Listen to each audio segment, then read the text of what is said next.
Welcome to our deep dive into the 50-day Stoic Challenge. It's a fascinating philosophy with so much to offer, especially when it comes to tackling life's challenges with a bit more resilience. We've got some incredible sources lined up for you, writings by Seneca and Epictetus, Okay. along with modern interpretation. Sounds good. We'll be diving deep into gratitude, Okay. generosity, and some practical Stoic wisdom to help you navigate this challenge. It's incredible how relevant these ancient ideas still are.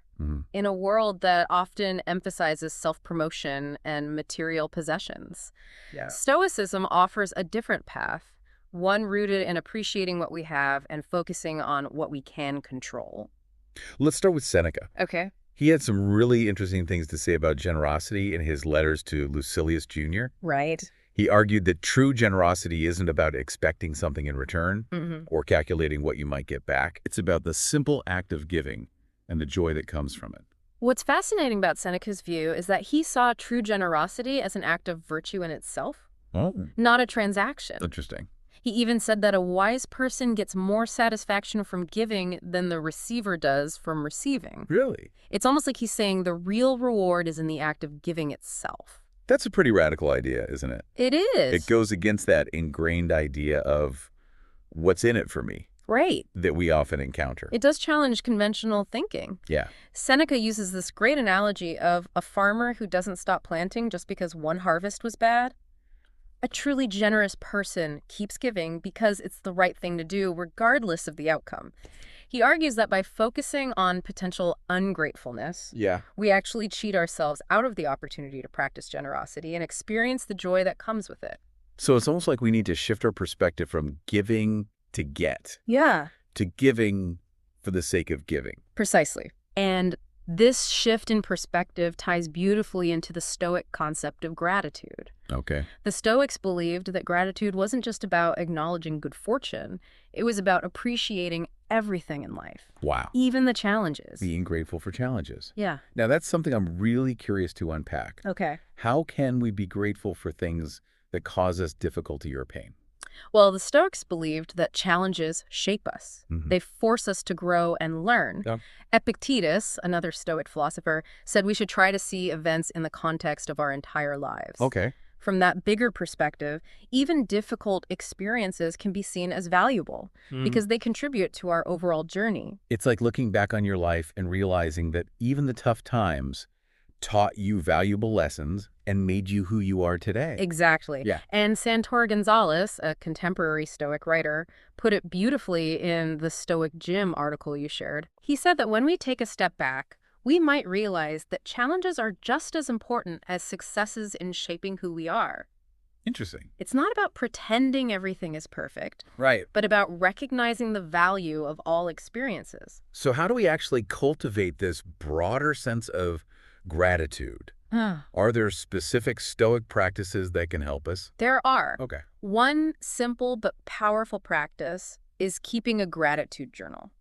Each day, write down a few things you're grateful for. Yeah. It could be something as small as a sunny day or a good cup of coffee, or as big as your health or the people you love. That sounds easy enough, Yeah. but I imagine it takes a conscious effort to shift our focus from what we lack to what we already have. You're absolutely right. Yeah. And that's where the Stoic idea of wanting less comes in. Okay. Epictetus observed that people who are always wanting more are ignorant of the art of living. Interesting. They're so busy chasing after things they think will make them happy that they miss out on the good things they already have. It seems counterintuitive, but are you saying that wanting less can actually lead to greater happiness? That's the paradox the Stoics were getting at. Yeah. By focusing on contentment and appreciating what we have, we break free from that constant striving that often leads to dissatisfaction. It's about finding joy in the present moment rather than constantly chasing after something better. This reminds me of a quote from Ralph Waldo Emerson. He talked about cultivating the habit of being grateful for every good thing that comes to you and giving thanks continuously. It seems like he believed that gratitude was a key ingredient in living a fulfilling life.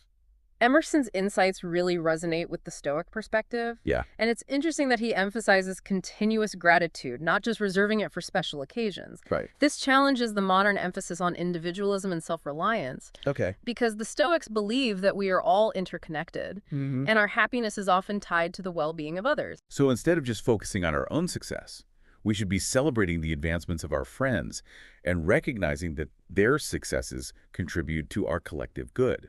Yes, and Seneca actually believed that seeking the advancement of our friends as much as our own was essential for practicing virtue and strengthening our perceptions.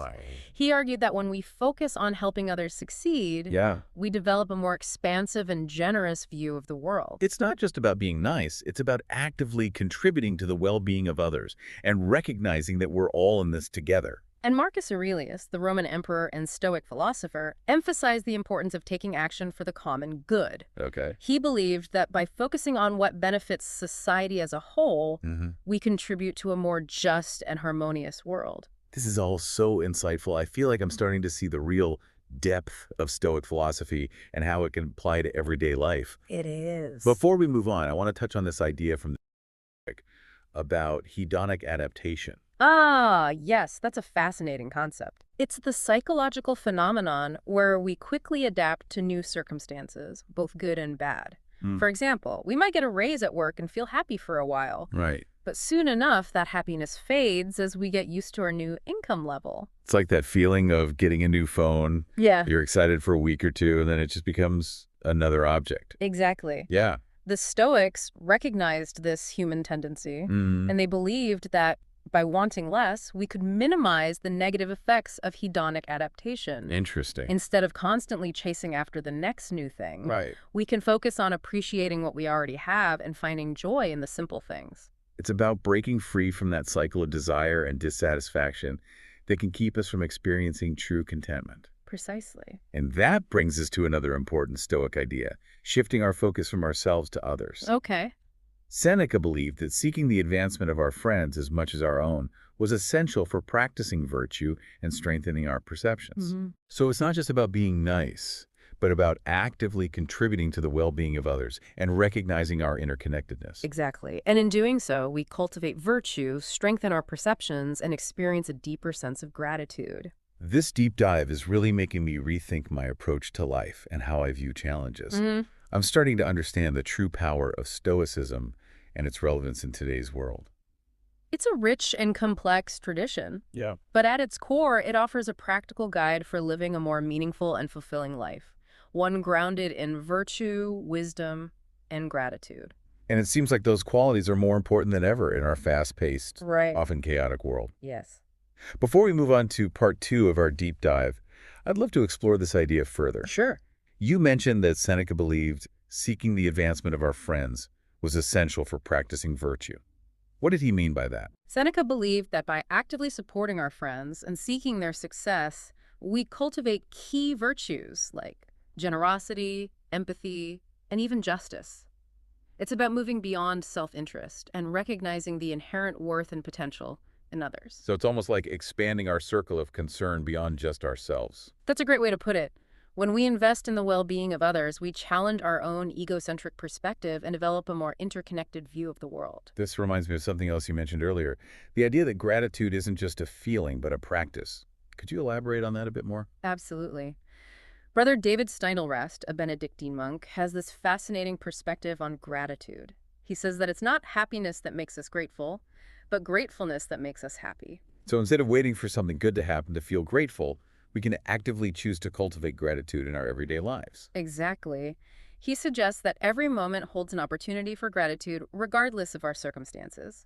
It's about shifting our focus from what we lack to what we already have, even if it seems small. This brings to mind that Stoic concept you mentioned earlier, Eucharistos gratitude, combined with a clear-eyed view of what is happening. It seems like a powerful concept, but I'm still a bit fuzzy on how it works in practice. Epictetus used Eucharistos to describe a state of being where we acknowledge the reality of our situation, both the good and the bad, while still maintaining a sense of appreciation for what is. It's about seeing the world as it is without illusions, but still choosing to focus on the good.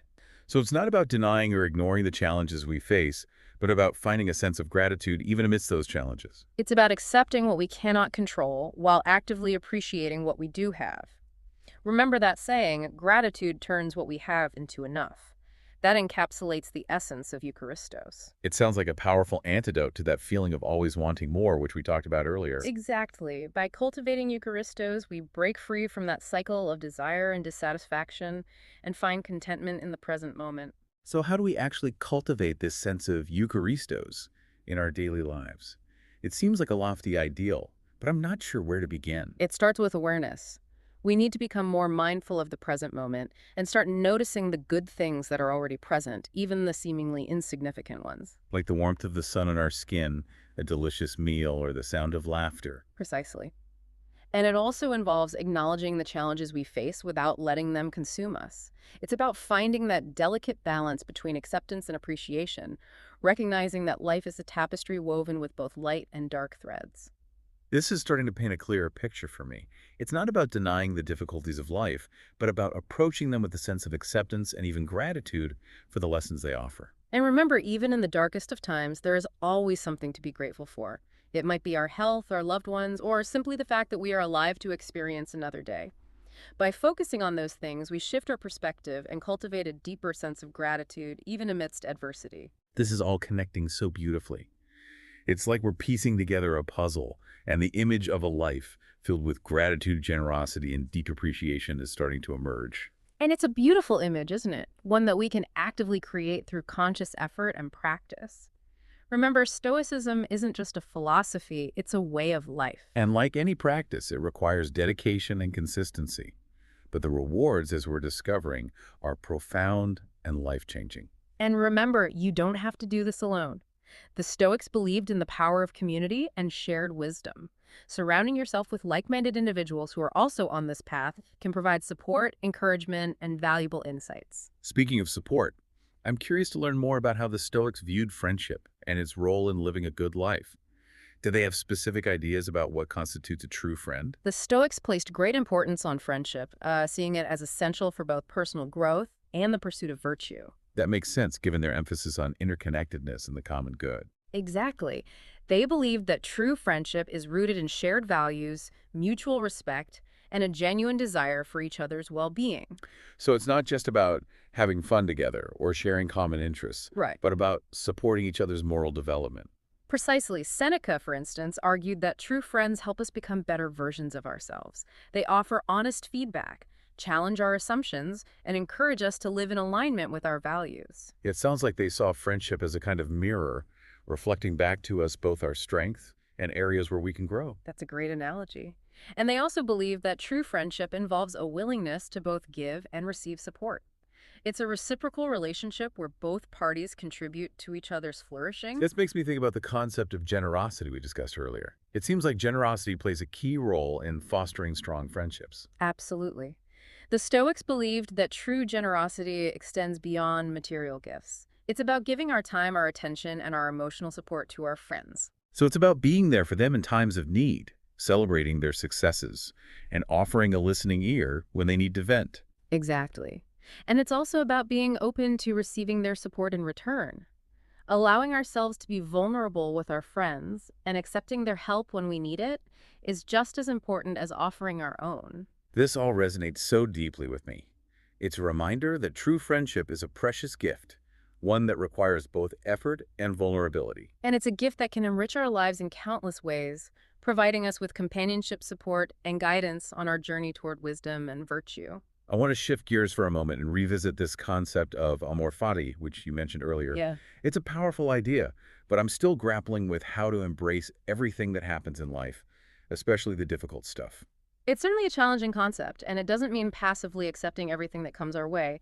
It's more about recognizing that even in the face of adversity, there is always something to be learned, something to be gained. So it's about finding the opportunity for growth in every experience, even the ones that feel painful or unfair. Exactly. It's about shifting our perspective from, why is this happening to me, to, what can I learn from this? It sounds like it requires a lot of mental discipline and a willingness to reframe our experiences. It does. But the Stoics believed that by cultivating this attitude of amor fati, we could find a deeper sense of peace and acceptance even in the midst of life's inevitable challenges. Because we're no longer resisting what is, but rather surrendering to the flow of life, knowing that even difficult experiences can serve a purpose. Precisely. And that surrender doesn't mean giving up or becoming passive. It's about recognizing that we don't always have control over what happens to us, but we do have control over how we respond. So instead of getting caught up in anger, frustration, or resentment, we can choose to approach challenges with a sense of curiosity and even gratitude for the lessons they offer. Exactly. And remember, as we discussed earlier, the Stoics believe that even in the darkest of times, there is always something to be grateful for. It might be our health, our loved ones, or simply the fact that we are alive to experience another day. By focusing on those things, we shift our perspective and cultivate a deeper sense of gratitude, even amidst adversity. This has been an incredible deep dive. I feel like I've gained so much insight into Stoicism and its relevance to my own life. Up this deep dive into the 50 Stoic Challenge, I want to leave our listeners with a few key takeaways. First, remember that gratitude is a practice, not just a feeling. It's something we can cultivate every day by noticing the good in our lives, both big and small. Second, embrace generosity, not just with material things, but with your time, attention, and emotional support. And finally, remember the power of amor fati, love of fate. Embrace challenges as opportunities for growth and find gratitude even in the face of adversity. And remember, the journey doesn't end here. Keep exploring, keep practicing, and keep cultivating a life filled with gratitude, generosity, and a deep appreciation for all that life has to offer. Thank you for joining us on this deep dive into the 50 Stoic Challenge. We hope you found it insightful and inspiring.